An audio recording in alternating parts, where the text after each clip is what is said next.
Last week on MCrider, we talked about swerving to avoid an obstacle on the road. We've already done several videos on emergency braking on MCrider and why it's one of the most important skills for the rider to master. But what do you do if a car pulls out in front of you and you apply the brakes in an emergency situation, but that F-150 behind you is engaged in a Twitter war at the time and they decide not to stop? Well, there's a tool for that also called the Brake and Escape, and this week we'll show you that tool and teach you how to practice it on your own on any open parking lot. If you need a set of cones for training, you can purchase them at mcrider.com/cones, and keen observers will see this is the same setup we used last week for the Swerve.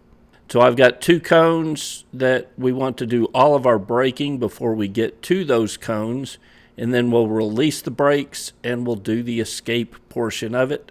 So prior to the cones, we're going to accelerate up to, maybe 30, 35 miles per hour, and then we're going to brake to an appropriate speed where we can make that swerve down to about 15 miles per hour. And then after we complete the swerve, we'll come to a stop. So let's run through the exercise. We'll get on the motorcycle. I'll pause it along the way the first time through, and we'll talk about what I'm doing as I ride through the exercise for you. So as I approach the braking zone, I want to get a speed of, a max of 30, maybe 35 miles per hour.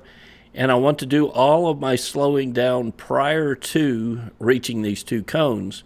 So you'll watch as I move this forward a little bit, you'll begin to see I'm applying the front and the rear brake to slow the motorcycle down to a speed that's slow enough for me to get through that swerve about 15 miles per hour.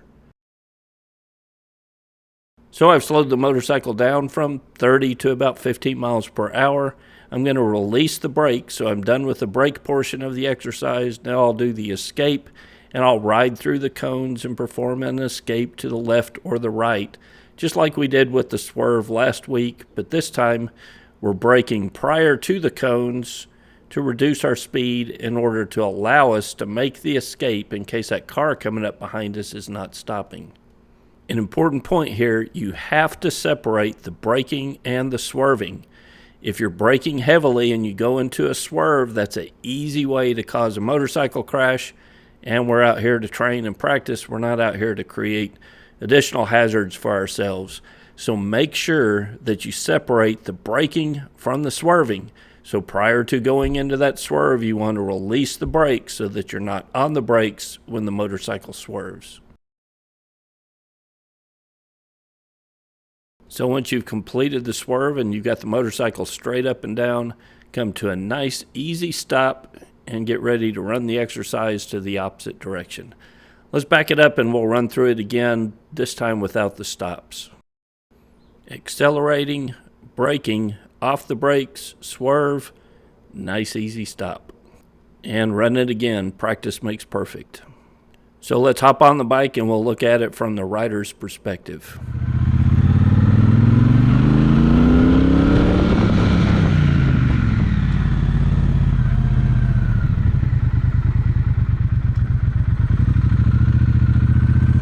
So that brake and escape's a great tool to carry with you in your rider tool bag. It's not a tool that you'll use as much as swerving or emergency braking, but just like the real tools in your toolbox, when you need a specific tool, if you don't have it to get the job done, you're not getting the job done. And I always encourage riders to ride with the full toolbox, and this is one more tool that's a good one to have. By the time this video goes live, I'll be somewhere riding in the Ozarks in central Arkansas, I hope. And I'm making a road trip up to Heritage Indian Motorcycle in Rogers, Arkansas. More on why I'm going to that Indian dealership next week. And then with the help of my Butler maps, I'm going to hit some scenic and twisty roads on the ride back home. And there's some good roads to ride in central Arkansas, so I'm looking forward to hitting a few of them. If all goes well and the GoPro plays nice, I'll have some footage to share with you from the road and some changes that have happened to the stable of bikes here in the MCrider garage. If you think you know what that is, and there is a select few of you that know what has happened, but if you think you know, leave a comment in the comments below about what you think's going on with the stable of bikes here. It may catch some of you by surprise, but till next week, guys, with the big reveal, This is Kevin with MC Rider, and I'll see you on the road.